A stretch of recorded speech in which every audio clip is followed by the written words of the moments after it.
¿Qué tal? Saludos, muy buenas noches, bienvenidos a Vía V. Saludamos a todos nuestros espectadores como cada noche en directo desde la redacción central de La Voz de Galicia. Es martes 28 de septiembre, quedan tan solo 2 horas para que se inicie la primera huelga general convocada contra la política económica de José Luis Rodríguez Zapatero. La reforma laboral, la de las pensiones, en definitiva la política económica del gobierno, están detrás de una convocatoria que los sindicatos han tratado de convertir en un grito a favor del Estado de Derecho y de los avances sociales conseguidos en los últimos 60 años. Los que critican a la huelga la consideran a su vez extemporánea e inútil. Lo cierto es que el gobierno estará mañana en el punto de mira, pero muchos consideran que lo estarán también los sindicatos, que con esta huelga medirán la capacidad de movilización que todavía conservan. Dudas que ponemos sobre la mesa y que pretendemos despejar con las personas que hoy nos acompañan en directo. Roberto Blanco Valdés, muy buenas noches. Hola, muy buenas noches. José Antonio Neira, director del Departamento de Relaciones Laborales de la Confederación de Empresarios de Galicia, muy buenas noches. Buenas noches. Suso Seixo, secretario xeral da CIGA, muy buenas noites. Hola, buenas noites. Y Manuel Lago, economista de Comisiones Obreras y habitual en esta casa, muy buenas noites también. Buenas noites. Bueno, decíamos que hace 3 meses y medio exactamente los secretarios generales de UGT y de Comisiones Obreras anunciaban oficialmente la convocatoria de la primera huelga general en 8 años. La huelga irá adelante. La huelga irá adelante porque tenemos el convencimiento de que el gobierno no puede dar marcha atrás. Bueno, esta imagen de Cándido Méndez corresponde al 15 de junio. Las organizaciones sindicales han tenido todo el verano para convencer a los ciudadanos de la necesidad de un paro cuyo guión le resumimos en Vía V. Es la película del momento. Lleva más de 3 meses ocupando las portadas de los principales periódicos. La expectación para el debut es grande. Mañana se estrena el 29S. Una película con un elenco de lujo. El villano es el presidente del gobierno, este antihéroe moderno que propone el abaratamiento del despido como solución para la crisis. Voy a seguir ese camino, cueste lo que cueste, y cueste lo que me cueste. Para defender a los españoles está un dúo inseparable. Tocho y Méndez tienen como misión salvar a los trabajadores de las injusticias de la temida reforma laboral. El argumento está lleno de giros inesperados. Una huelga anunciada con 2 meses de antelación, tentativas fracasadas para cancelar la convocatoria y hasta la exigencia de la dimisión del jefe del Ejecutivo. Pero el principal atractivo de este thriller es que el guión en crescendo tiene un final en abierto. Solo mañana los espectadores podrán saber el balance de este paro general. ¿Será la huelga un éxito? Las respuestas a todas las preguntas mañana en el estreno del 29S. Bueno, Suso Seixo, dende a CIGA, que ambiente mascades na convocatoria de folga de mañá? Bueno, pues un ambiente bastante favorable. A verdade, a situación da que partíamos era unha situación complicada en calquer situación de crisis económica, donde existe pois moitas empresas con dificultades, donde hai moitos traballadores no paro, existe, polo tanto, moito temor a perder o emprego. É evidente que a situación non era nada fácil e pois o que si percibimos tamén é que hai un descoñecemento, había un descoñecemento bastante grande por parte de moitos traballadores e traballadoras realmente da magnitude da reforma da que estamos a falar. Entón, na medida en que tuvemos a oportunidade de entrar nas empresas, de falar directamente cos traballadores e traballadoras, explicarlle realmente de que reforma estamos a falar, non só desta que xa aprobou o Congreso dos Diputados, sino das que están pendentes, como é o tema das pensións, mesmo a prestación de desemprego, da negociación colectiva. Nós o que percibimos é que, bueno, incrementouse de forma significativa o nivel de sensibilidade da xente con este problema e a necesidade de facer unha folga por realmente con un nivel de participación e con unha incidencia grande. Entón, nós mañán contamos realmente que o paro vai ser importante e contamos tamén que o nivel de participación nas manifestacións pois sexa numeroso, non? Manuel Lago, con que termómetro contades os sindicatos para prever que esa convocatoria será un éxito? Non, o termómetro é un medidor preciso, que son as asambleas de traballadores e traballadoras nas empresas, as votacións a favor da folga, as decisións tomadas de participar activamente e as negociacións cas empresas para a fixación de servicios mínimos. Nós non temos xa ninguna dúbida.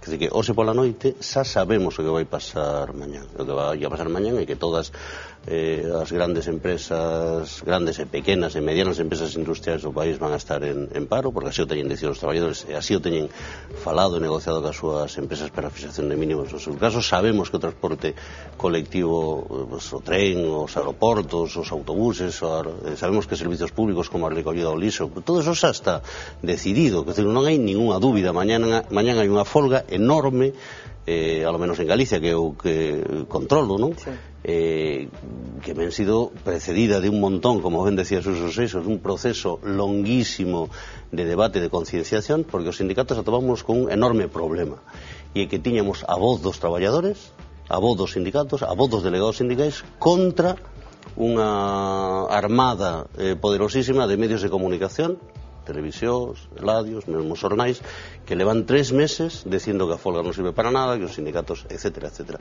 Esa batalla desigual entre David y Goliat la temos ganado. Roberto, ¿tienes la misma sensación que las personas que están a la derecha en la mesa? Bueno, mi sensación es menos valiosa, porque ellos tienen mucha más información, como es perfectamente obvio, por razones que no necesitan ser comentadas, ¿no? Mucha más información, mucha más cercanía al proceso de convocatoria de huelga, y por tanto su opinión a mí me merece mucha reflexión, ¿no? Yo creo que de todas las maneras, y a mí es lo que me gustaría apuntar, el proceso de huelga el proceso de convocatoria de huelga es un proceso extraño, ¿no? Es decir, esta es una huelga, en algún medio de comunicación se ha hablado incluso de huelga de caballeros, ¿no? Yo tengo la sensación de que esta es una huelga que algunos de los sindicatos que convocan, o lo diré de manera más precisa para no ser molestoso, con que no quiero serlo y no deseo serlo, que los secretarios generales de los 2 principales sindicatos que convocan preferirían que fuese una huelga medida. Es decir, yo creo que ellos han convocado una huelga con la intención de hacerle daño al gobierno, pero no tanto, ¿no? Porque si no, nos explica que la huelga no se hubiera convocado cuando había que haberla convocado, es decir, cuando había que haberla convocado, si es que había que haberla convocado, hace varios meses, y antes de que se adoptaran unas medidas que ahora no tienen marcha atrás, porque es perfectamente obvio que esas medidas no van a tener marcha atrás, ¿no? Es probable que el gobierno se piense, en la línea en que decía antes Suso, ¿no?, que se piense alguna de las medidas que tiene en cartera, aunque no lo sé tampoco, pero digamos que hay elementos suficientemente extraños en la huelga como para que muchos trabajadores la perciban con desconfianza y perciban que en la convocatoria por parte de los secretarios generales de Comisiones Obreras y UGT, no de los sindicatos Comisiones Obreras y UGT, y no por supuesto de los otros sindicatos, como es el caso de NTG, en fin, otros sindicatos de clase, la convocatoria por parte de esos 2 señores hay un intento muy notable de lavarse la cara frente a una política de connivencia con el gobierno que yo creo que fue absolutamente vergonzosa y escandalosa. Sí. Iba a darle paso, pero no, Manuel. Sí, vamos a ver, unha folga como esta é unha folga na que participan millóns de persoas. E nos procesos de masas, as teorías conspirativas, as teorías de que 2 nun sitio negocian e fan e pactan, teñen pouca valía. Non estou falando de ninguna conspiración, Manolo, ninguna conspiración. Por isto é unha movilización de masas, masiva, de millóns de traballadores con moitísimo debate e discusión. E eu creo que esta é unha folga que ten sido agredida con argumentacións diferentes, non? Básicamente, todos aqueles que están contra a folga, todos os que están contra a folga din que había que haberla convocado antes. Un argumento rarísimo, porque cando se está... razón, ¿no? Si había que haberla convocado, non digo que digas ti, condicional. Non digo que digas ti, pero digo que todos os que están contra a folga, todos os que están contra a folga, nesos medios de comunicación de dereitas, non contra esta folga, sino contra as folgas en xeral, pois o argumento máis manido que teñen é que tiñamos que haberla convocado antes, cando eles querían, ¿no? Vamos a ver, esta folga está colocada no momento preciso, vou decir por qué. Estamos no período do ano donde se vai concentrar decisións estratégicas que van condicionar a vida dos cidadáns para a próxima década. Vaise debatir este mes a reforma das pensións, este mes de outubro. Vanse aprobar os orzamentos máis restrictivos que van a afectar aos servicios públicos básicos da sanidade e do ensino para o 2011 e en sucesivo. Se vai atacar durísimamente a negociación colectiva, porque o goberno ten dito que se en 6 meses a patronal non chega a un acordo cos sindicatos, e a patronal xa dixo vai reformar a negociación colectiva cun objetivo, que é quitarlle amparo aos traballadores. E esta reforma laboral todavía ten que ser desenvolvida. Por lo tanto, colocamos a folga no centro mesmo do debate político, económico e social do país. Os que están perdón, non todos, pero unha gran parte dos que están contra a folga lles hubiera encantado que fixéramos a folga en suño, que hubiéramos convocado en suño, precipitadamente, sin tempo, como se decía no vídeo, de 3 meses para falar en miles e miles de empresas, que logo chegara o Mundial, que logo chegara o verán e estar agora cas mans limpas. Quiero escuchar todas las voces.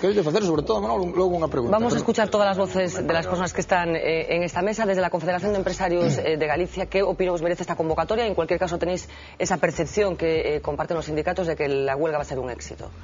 Ben, con respecto á convocatoria, a nosa opinión non coincidimos, porque entendemos que no momento actual a situación económica, a situación de crise conxuntural é moi complexa, é moi complicada. Efectivamente, temos 5 millóns de parados en España, temos 215.000 parados en Galicia, e non entendemos unha solución proporcionada á situación pola que están a vivir as empresas e os traballadores. Por outra parte, habería que poñer en riba da mesa os motivos que xustifican esa convocatoria. Por un lado, a reforma laboral, que nos, dende a Confederación, non estamos conformes con esta reforma, porque entendemos que é unha reforma tardía, é unha reforma, ademais, que non aporta seguridade xurídica, deixa as cousas máis ou menos como estaban no ano 94 con respecto ao marco laboral. En definitiva, é unha reforma insuficiente que non vai a xerar o emprego e as expectativas que o goberno puxo en riba da mesa cando aprobou o Real Decreto Lei agora xa convalidado. Indudablemente, esta medida de folga xeral vai xerar unhas consecuencias no ámbito das empresas. Normalmente, cando se convoca unha folga xeral deste tipo, unha folga política, sí que a repercusión se nota no ámbito da empresa que quere abrir as súas instalacións e que ten dificultades para que a produción sexa o normal dun día normal na súa actividade. Un día de folga. Un día de folga, efectivamente, pero unha folga entendemos que vai a revertir nunha situación de extraordinaria crise económica, neste momento actual, vai a revertir nun agravamento desa situación, nun deterioro da imaxe do país, efectivamente entendemos que non é o momento idóneo. Roberto, ahora sí. No, a pregunta era a Manolo. Manolo e eu nos conocemos desde fai moitos anos, e como nos conocemos desde hai moitos anos é innecesario e nos apreciamos. É innecesario que eu lle diga a Manolo, entre se cadra non aos espectadores, que eu teño absoluta convicción de que os sindicatos son unha peza esencial da sociedade democrática. É imposible que a sociedade democrática funcione ben sin sindicatos fortes. Por tanto, feita esta aclaración, que non é a Manolo, senón aos nosos espectadores, por se fixera a falta, a pregunta de Manolo: tú non tes a sensación de que efectivamente hai unha percepción en amplísimos sectores da sociedade, se cadra non nos traballadores industriais, máis concienciados, máis sindicalizados, se cadra non hai, é posible que hai non, pero en amplísimos sectores da sociedade, de que o viraxe da posición dos secretarios xerais, non do sindicato, porque efectivamente tú tes razón, é un proceso amplio no que participan miles de persoas, e eu non estou falando de ninguna conspiración, non estou falando de tongos, sei que se fala disto, non estou falando de outra cousa, da dificultade de explicarlle aos traballadores españois, aos traballadoras españolas, como é posible que da noite á mañán uns sindicatos, mellor dito, 2 dirixentes sindicais que mantiñan unha posición de connivencia co goberno cando estábamos nunha situación de profunda crise económica, cando se estaban perdendo dúcias de miles de postos de traballo, de pronto xiran isto para decir que a impugnar toda a política económica do goberno. Claro, porque esta crítica non a fago eu, a teñen feito incluso sindicatos de clase, outros sindicatos de clase. Sí, por favor, Ivo, a ver, por orden. Perdón, solo che deixo un dos meus turnos. Vamos a ver, se cadra este non é o tema máis importante. Sí, bueno, é un tema tamén, porque é un tema tamén importante. Pero que a resposta a esa pregunta eu chalín a ti en algún dos teus artigos da Voz de Galicia. Zapatero gana a primeira legislatura e fai un goberno de centro-esquerdas. Gana as segundas eleccións, empeza mal dicindo que non hai crisis económica, e fai pouco ou nada. As empresas, os empresarios empezan a despedir traballadores, que nos despide. Fai pouco ou nada, non fai cousas demenciales, como seguir con unha política de gasto. Pouco ou nada, similar, logo seguir este dou dato, similar ao que fan outros países da Unión Europea, e os que despiden son os empresarios, non? Os empresarios son os que despiden os traballadores. Sempre, en calquera sitio son os empresarios. Non é o goberno, son os empresarios. E Zapatero fai un discurso que se mantenen nas ideas socialdemócratas. Non vou facer unha reforma laboral que agreda aos traballadores, eu non vou abartar o despido, e os sindicatos pues, estamos defendendo esa política. O día 12 de maio, a volta do Ecofin de Bruselas, Zapatero dai un xiro radical na súa política económica. E aparece con un plan de axuste que reduce os salarios dos empregados públicos, recorta, congela as pensións, reduce o investimento público e amenaza con unha reforma das pensións, anuncia que se non hai un acordo en 15 días... Estou en contra desa política. Perdona. Anuncia que se en 15 días non hai acordo ca COE con Díaz Ferrán, co presunto presidente Díaz Ferrán, el vai gobernar por decreto. E fai unha política radicalmente distinta ao que veña fendo hasta aí. Sin dúbida. E nese momento, no que os sindicatos, cando vemos, cando leemos, cando sabemos cales son as agresións e os cambios da política económica do goberno, que nos traiciona, que traiciona aos que o votaron, que traiciona as persoas que confiaban nel cando declaraba que non iba a haber reformas laborais negativas, cambia de política radical. En ese momento, sin prejuicios políticos, sin ideas políticas preconcebidas, nese momento os sindicatos, sendo o que son os representantes dos traballadores, xiran. Claro, cando íbamos facer? No momento no que o goberno aplica unha política económica negativa para a clase traballadora. E remato con unha frase. Nós non queremos cambiar este goberno para que veña Rajoy con esta folga. No. Nós queremos cambiar a política económica do goberno, porque o papel dos sindicatos non é elexir gobernos. O papel dos sindicatos é defender os intereses dos traballadores. Suso. Dúas precisións. Primeiro, sin que eso se convirta no tema central do debate, porque tampouco é esa a miña intención, eu creo que efectivamente aquí a realidade aquí vamos a chegar, eu creo que se sabía con moito tempo de antelación. É dicir, primeiro, nós fomos críticos xa co feito de que ante unha situación dunha crisis económica da envergadura que tiña isto, que iba a saltar a economía real, que iba a levar a moita xente ao desemprego, entendíamos que xa era motivo suficiente en aquel momento para convocar unha folga xeral, de carácter, de alguma maneira, preventivo, no sentido de decir, a crisis económica non ten nada que ver co mercado laboral, non ten nada que ver nin cos salarios, nin cas dificultades para despedir, nin co gasto público, non ten nada que ver con eso, e, sin embargo, eu creo que todo o mundo podía prever que finalmente iba o goberno a tirar por este tipo de políticas. Por lo tanto, eu creo que era o momento xa de dar a resposta. En calquera caso, en maio, en xuño, sabíase perfectamente, cando se convocou a folga no sector público, sabíase perfectamente que a aquelas alturas non había posibilidade de modificar para nada o que iban ser as políticas do goberno. Entón, eu creo que era o momento de facela, e estou convencido ademais que serían moitos máis os traballadores e traballadoras que entenderían que aquele era o momento que facer unha folga antes de que o propio goberno tuvera aprobado eso. Dito isto, tamén quero aclarar que eu entendo que a folga sigue tendo total e absoluta virtualidade.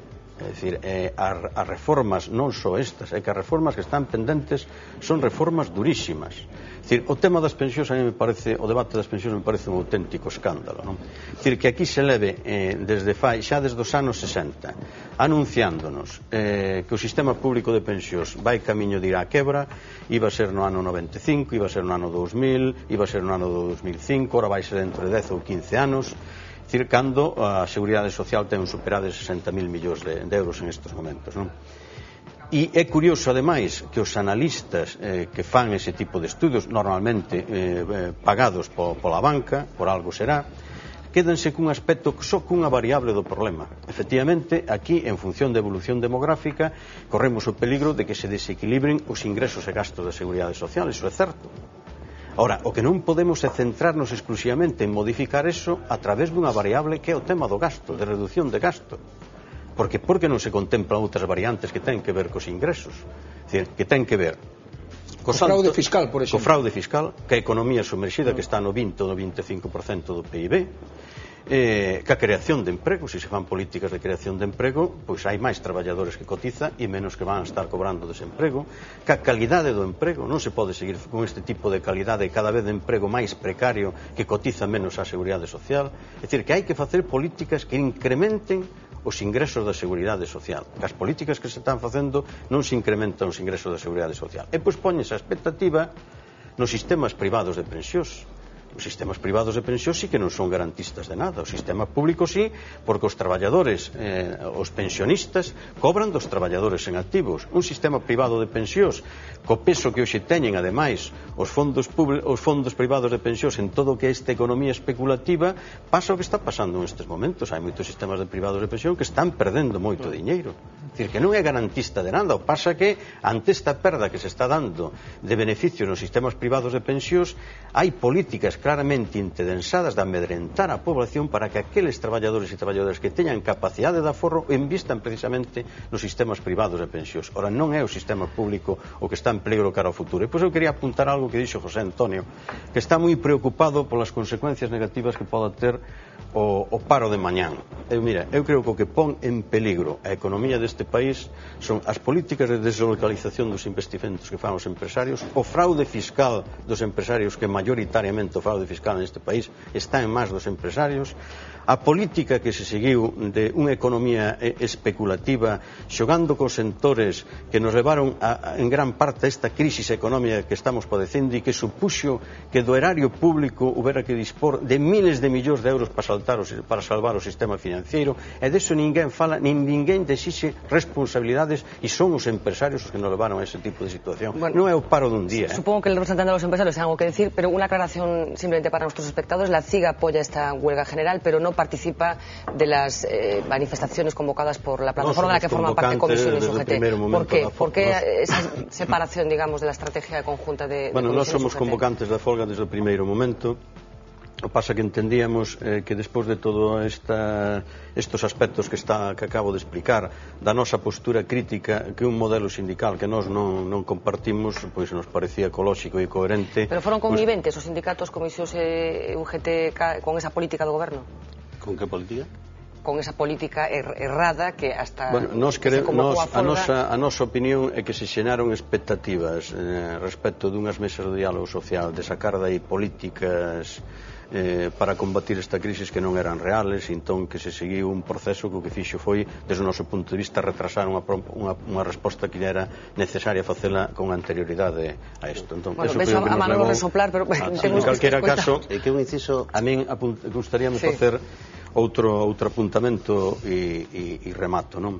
Eu creo que o lamentable ante unha situación de crisis económica que se este debatindo precisamente sobre o tema da reforma laboral, é dicir, que se estén debatindo daqueles aspectos que non teñen nada que ver ca crisis económica, e todo o que ten que ver ca crisis económica que non este a debate o tipo de modelo de sociedade que estamos a construir, que eu creo que é a clave de todo isto. É dicir, incluso para calquer persoa progresista, demócrata, que teña unha visión progresista do que é a xustiza social, é difícil de entender que esteamos creando un tipo de modelo de sociedade onde son institucións como o Fondo Monetario Internacional, sobre o que non hai control democrático de ningún tipo, o que fixen as políticas económicas, sociales, laborales, aos gobernos. É dicir, hacia que tipo de sociedade camiñamos? Eu creo que isto é o que tiñamos que estar debatendo, e era sobre o que tiñamos que estar plantexando alternativas. Outro é estarnos autoenganando a todos e levar o debate pola parte máis débil en todo este tipo de conflito, que son sempre os traballadores e traballadoras, ¿no? Manuel, te doy paso ahora, pero me gustaría escuchar antes las respuestas a cosas muy concretas apuntes que formuló Suso Seixo al respecto del papel que están jugando los empresarios en esta crisis. Sí, dice normalmente que os empresarios queren despedir, bótase a culpa aos sectores especulativos da economía. Nos, desde a Confederación de Empresarios, entendemos que unha situación como a actual de extraordinaria crise económica habería que decir as causas, dende o tema da crise famosa subprime, non? Dos mercados financeiros internacionais, indudablemente leva a reflexión de, neste momento actual, a pregunta é: son necesarias medidas de reforma estructural que atemperen a situación da nosa economía, esa situación económica? Nos entendemos que sí. A reforma do mercado laboral é unha punta, é un aspecto que hai que tocar. Nos entendemos que sí, porque algo pasa en España cando cíclicamente temos situacións de crisis como esta, suben os datos do paro ata o 20%. En Alemania, con caídas do Produto Interior Bruto similares a España, non produce iso, non pasa iso. Entón, pero iso, perdona, unha pregunta, pero iso ten que ver co modelo productivo ou ten que ver coas relacións laborais? Ten que ver tamén... O que eu non entendo ben, deixame, perdona que te interrumpa, o que eu non entendo ben é por que hai que isto abaratar o despido ou facilitar o despido nun país onde hai 4,5 millones de parados. Sabes cantas non debe ser moi complicado despedir, ou si é complicado despedir. Sabes cantas persoas se despiden ao ano de España? Vou a contestar a... Sabes cantas persoas se despiden ao ano de España? Hai dous tipos de argumentos. A ver, espera un momento, cantas persoas se despiden ao ano en España? En España, dous datos, en España cada ano, mesmo no ano da crise se fan 10 millóns de contratos temporais. 10 millóns de contratos temporais. E para 3 millóns de traballadores asalariados significa unha rotación permanente polo mercado de traballo das persoas que fan as empresas. Pero se despiden por IVA, no ano 2009 se despiden por IVA de 500.000 persoas en España. Non hai ni un só país do mundo desenvolvido, ningún que teña conocido nin a mitad dos despedimentos que se producen en España. Somos o país que máis contratación temporal, máis rotación de emprego, máis despidos e máis tasa de paro, algo terá que ver, de toda a Unión Europea e de todo o mundo desenvolvido. Déxame que te conteste. O que explica o incremento brutal do desemprego en España ten dúas patas, non? Modelo productivo, especialización na construcción e mercado laboral precario, que son porque o representante dos empresarios decía, habría que explicar por que con caídas do PIB similares a Alemania aquí o tema laboral é terriblemente peor.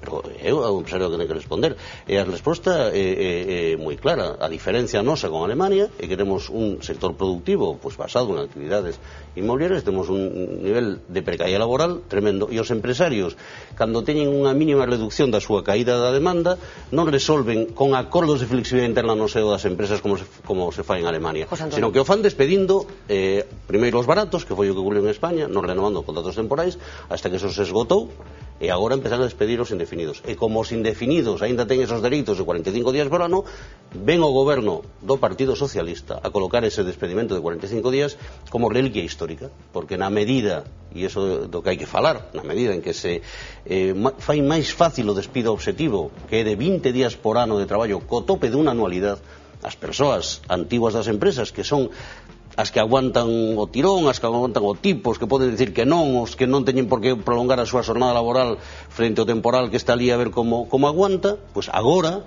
con este despido fácil, barato, subvencionado con dinero público, e no último, díxame que o diga, porque eso é terrible, e aquí temos un preventivo. As empresas, a partir de agora, poden despedir preventivamente. Creo que o ano que ven non me vai ir ben, sin que se teña establecido respecto de ese mecanismo ningún tipo de control. Vamos a seguir hablando. Nos tenemos que ir unos minutos a publicidad y regresamos. José Antonio, te prometo que doy turno en cuanto regresemos. Unos minutos y regresamos en directo en Vía V.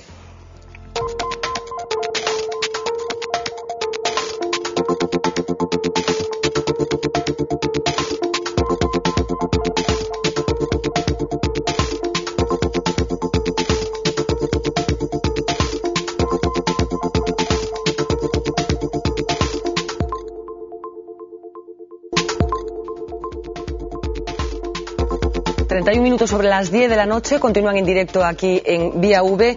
Ignacio Fernández Toxo y Cándido Méndez han sumado en las últimas semanas probablemente más minutos de televisión que en toda su carrera. Probablemente Manuel Lago tenga una información más precisa, pero el pasado día 16, dentro de esta campaña que están haciendo para convocar a los trabajadores a la huelga, visitaban este plató para explicar a la audiencia de V Televisión las razones de la convocatoria de esta huelga general. Vamos a recordar una parte de aquella entrevista.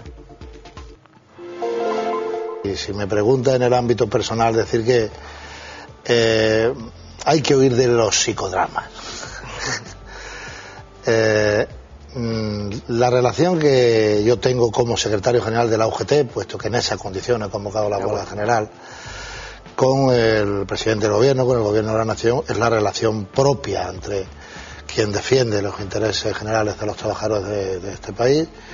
Esta huelga tiene dos características, a mi juicio, singulares. Una, que probablemente la hemos tenido que convocar en el momento de crisis económica de mayor envergadura y de mayor gravedad de la historia de la democracia española, haciendo excepción de la época de la transición democrática.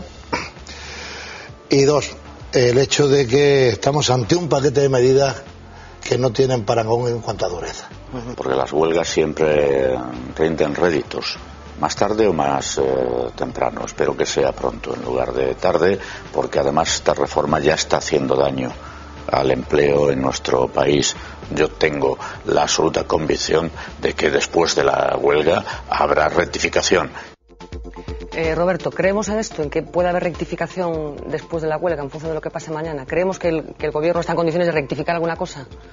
Yo creo que con este gobierno es difícil hacer cuentas, ¿no? Echar cuentas, porque el presidente del gobierno es una persona tan errática que podría hacer cualquier cosa. De hecho, nadie hubiera previsto 3 meses antes de su giro copernicano que iba a girar, desdiciéndose sobre todo lo que había dicho durante mucho tiempo. Es decir, él había construido su discurso frente a la crisis diciendo: yo soy el garante de los derechos de los trabajadores frente a la derecha, que si llega a gobernar os machacará, y lo que hace es hacer exactamente, o hacer esto, no sé si exactamente lo que hubiera hecho la derecha, pero en todo caso hacer lo que preveía él mismo, o él mismo decía que podía hacer la derecha. Por lo tanto, yo creo que es difícil prever qué puede hacer Zapatero, ¿no? Yo creo que es una persona imprevisible, en gran medida esto porque actúa a impulsos que son difícilmente reconocibles. Pero, de todas las maneras, yo tengo la impresión de que tiene muy difícil marcha atrás. Yo creo que él se ha embarcado en una aventura siguiendo una política que tiene poco que ver con la política de la socialdemocracia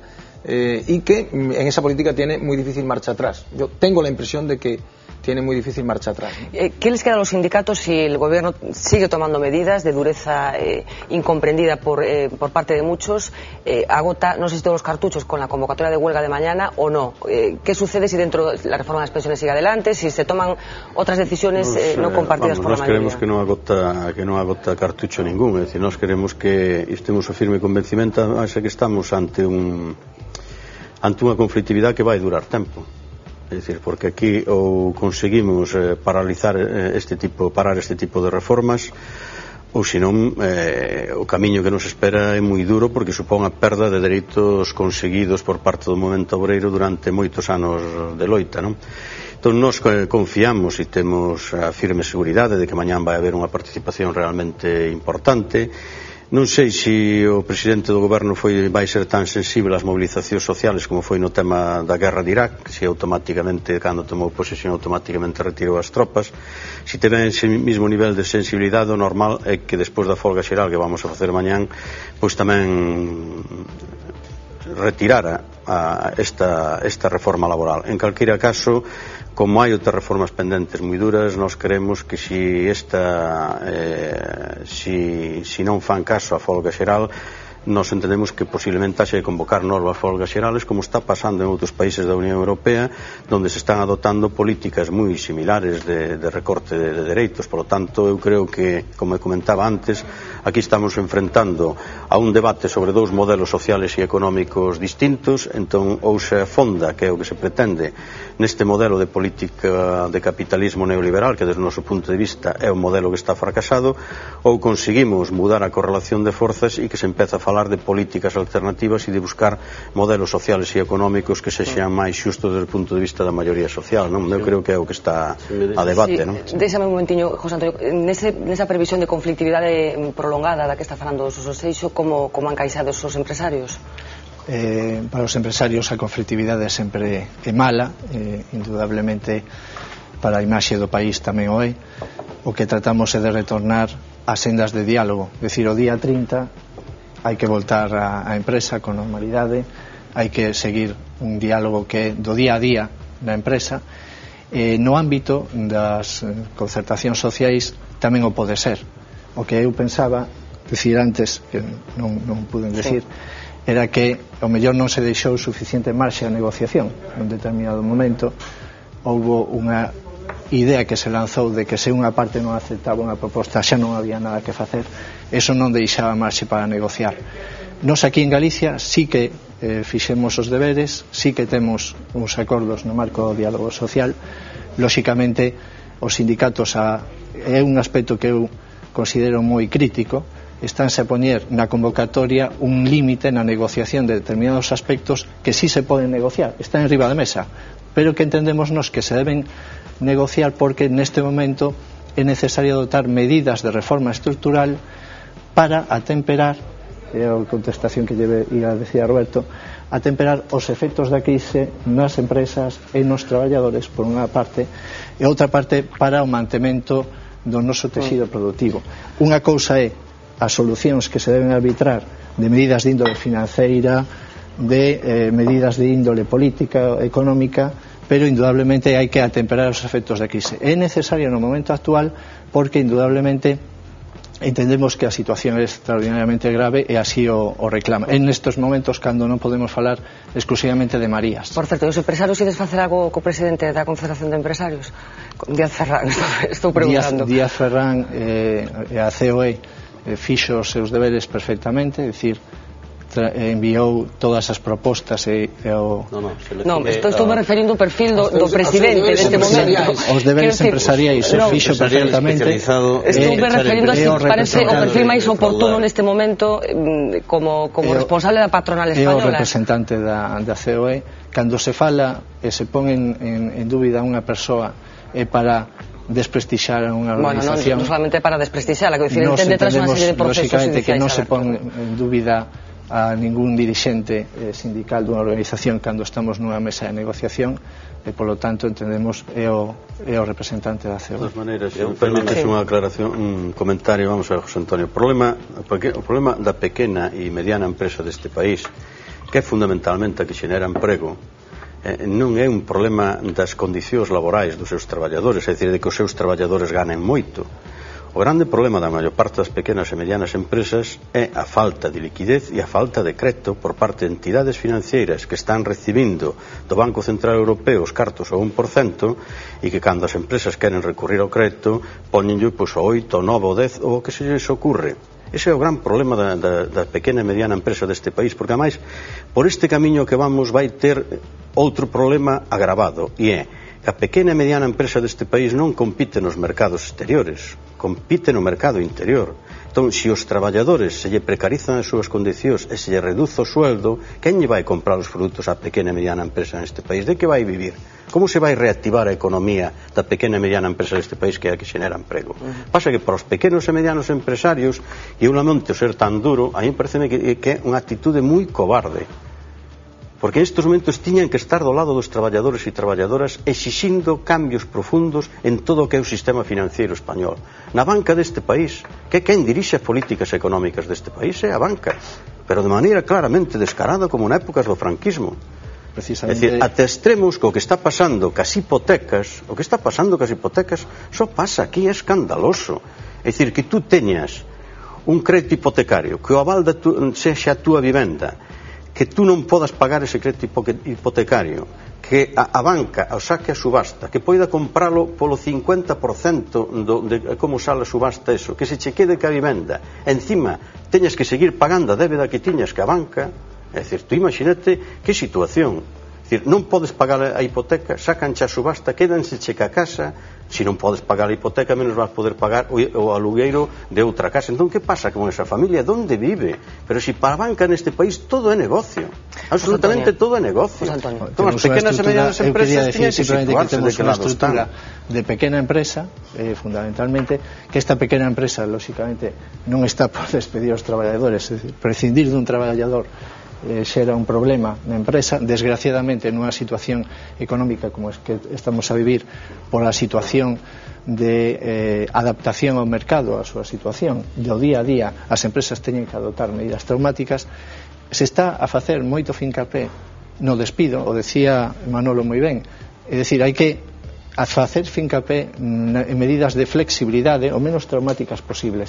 No despido o único que pide a empresa é que cando haxa unha causa para despedir, que a empresa teña unha expectativa de rescindir unha contratación cando teña unha causa económica a un custo similar ao da media do noso entorno. O que estaba a ocurrir, Roberto, é que non existía o despido obxectivo, era ciencia ficción. É dicir, cando unha empresa ten unha causa económica, o xuiz é o que decide, ten que ver a súa viabilidade e normalmente a maior parte dos casos terminan en improcedente ou nulo. Eso é unha situación que entendemos que non é igual, pasa que hai que analizar. Tiña que ser motivado e segundo había tutela judicial, claro. Era prácticamente así. Eu libre de que non houbera tutela judicial. O que eu quero facer fincapé sobre a flexibilidade, eso é o tema fundamental. É a capacidade de adaptación da empresa á situación do seu mercado. Eso é no que este país non está ao día. O decía ben Manolo, Alemania pode estar ao día. Déxame que o concrete. Cando hai unha caída eu traballo no sindicato e traballo en expedientes de empresas e ben sei do que falo. Cando unha empresa ten unha caída do 20% da súa demanda, pois o que propongo é a reducción do 20% da súa plantilla. E nós decimos que reduzca un 20% das horas, pois utilizando expedientes de suspensión temporal de emprego, de reducción de xornada, traballando 6 horas, mentras, bueno, esos elementos, ¿no? E a patronal é a que non quere, porque a patronal cos contratos temporais, que o 80% dos despedimentos foron traballadores con contrato temporal, que a patronal nin se senta con eles a debatir nada, non lle renova o contrato e listo, ¿no? E dende logo que hai que sustituir o despido pola flexibilidade interna. Pero esta reforma laboral, esta en concreto da que estamos falando contra que hacemos a folga, non fala da flexibilidade interna das empresas, dándolle poder aos empresarios e aos sindicatos, sino que o que fai é abaratar o despido para que os empresarios resulte máis fácil. Hai un reconocimiento incluso por parte del propio gobierno que non va a crear empleo la reforma, ¿no? Un dos motivos da insuficiencia desta reforma é ese, para nós. Que queríais que todavía o despido fora máis alto. Non, que non dá flexibilidade. Unha idea nada máis de verdade. Vamos a ver, si o goberno vai rectificar ou non. Este país xa ten, por desgracia, moita experiencia de folgas xerais, 5, esta é a sexta. En todas hubo modificación por parte do goberno. E vou recordar un caso. O presidente máis, non vou dizer ni mellor ni peor, por máis chulo que tuvo este país foi Aznar. O máis chulo, non? Por o seu carácter. Aznar dixo que a folga xeral do ano 2002 que non iba a modificar nada, que non servía para nada. Pois o seu ministro de Traballo tardou 3 meses en marchar para Burgos, a súa cidade natal, e foi modificado ampliamente ese decreto, porque un gobernante que ten que ganar as eleccións nas urnas non pode facer oídos sordos a unha movilización de 8, de 9, de 10 millóns de traballadores. E por iso a importancia do éxito desta folga, e por iso a importancia, non quero reabrir o debate, que ten, e por iso Comisión Obreiras quisemos que hubiera moito tempo para prepararla, para asegurar que salga ben, para loitar contra esta reforma e que sirva preventivamente, avisando ao goberno e á oposición de que se vai polo camiño das pensións, da negociación colectiva, de seguir con unha política económica, pues vai ter en contra a maioría da sociedade. Bueno, permitidme que introduzca un vídeo nuevo. Ha salido José Luis, indefectiblemente José Luis Rodríguez Zapatero, en el transcurso de esta noche. En este vídeo vamos a tratar de reflejar un poco cómo ha ido evolucionando el discurso del presidente del gobierno en los últimos meses, desde aquella época ya mencionada aquí, en la que negaba de forma absoluta la crisis, a cómo ha encajado esta convocatoria de huelga general. José Luis Rodríguez Zapatero vivirá mañana, sin duda, uno de los días más duros desde que llegó a la presidencia del gobierno en el año 2004. Los que por aquel entonces caminaron junto a Zapatero para que el presidente llegase al Ejecutivo... Estoy con Zapatero.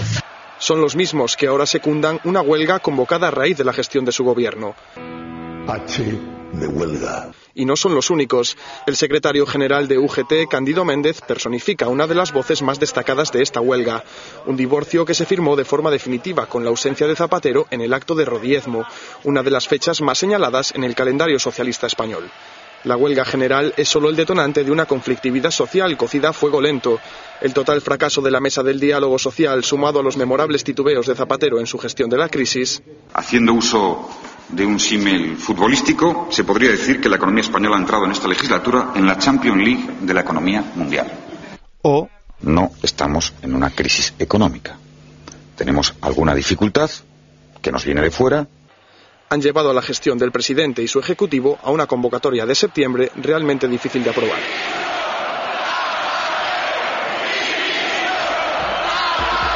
Bueno, resulta inquietante recordarnos, si compartís conmigo esa impresión, esas expresiones del presidente del gobierno pronunciadas hace no tanto tiempo, de que España está en la Champions League, de las economías mundiales. Roberto, ¿qué futuro, trascendiendo la convocatoria de mañana, qué futuro le vemos a Zapatero? Bueno, la sensación que da es la de que Zapatero es un político amortizado. Esto es distinto de que pueda llegar el momento y ganar unas elecciones, porque un político puede estar amortizado y que luego se crucen circunstancias impredecibles y que vuelva a ganar las elecciones. A día de hoy, yo creo que Zapatero es un político amortizado básicamente porque no tiene discurso, porque se ha quedado sin discurso. Zapatero monta todo su discurso sobre 4 o 5 pies y todos esos pies han desaparecido.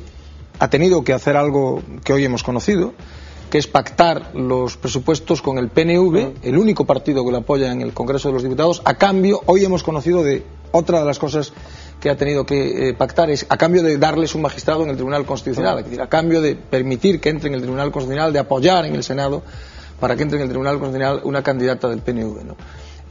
Yo creo que él políticamente está amortizado. Yo creo que el propio Partido Socialista, hay mucha gente ya que es consciente de que está políticamente amortizado, es decir, es un hombre que no tiene discurso, que no dice absolutamente, que no transmite nada a la opinión pública, porque ya no puede transmitir nada a la opinión pública.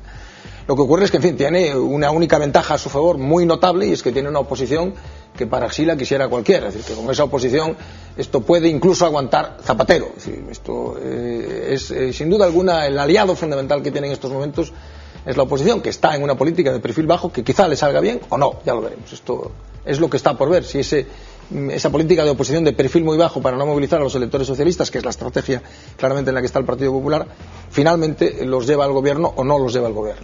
Bueno, vamos a visitar la calle un momento, que creo que es un ejercicio de cierta inteligencia, así que vamos a visitarla. Hemos visitado las ciudades de Vigo y de A Coruña, nos vamos a quedar con La Coruña en esta ocasión para preguntar a la gente qué piensa hacer mañana, qué piensa de la convocatoria de huelga y qué piensa del momento que están viviendo los sindicatos españoles. Vamos a verlo. Hombre, claro, sí. Sí, está justificada. Sí. Bueno, sí, está justificada, pero yo no la voy a hacer. Soy enfermera y no puedo.